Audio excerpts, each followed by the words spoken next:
সুপ্রিয় দর্শক মন্ডলী, আমরা রয়েছি এখন কুষ্টিয়ার মিনি স্লিপওয়েট বাজারের কাছে।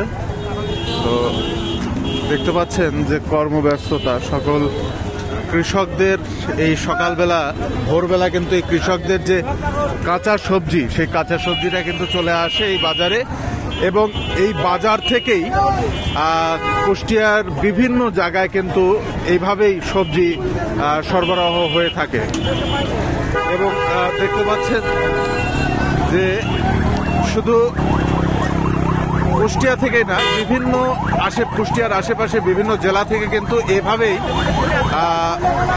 ট্রাকে করে সবজি আসে। সবজি আসার পরে এই বাজার থেকেই কিন্তু বিভিন্ন জায়গায় কিন্তু ডিস্ট্রিবিউট হয়, অর্থাৎ কুষ্টিয়া সহ বিভিন্ন জেলাতে এবং কুষ্টিয়ার ভেতরে আশেপাশে বিভিন্ন জায়গাতে কিন্তু এই ইয়েটা কিন্তু ডিস্ট্রিবিউশন হয়।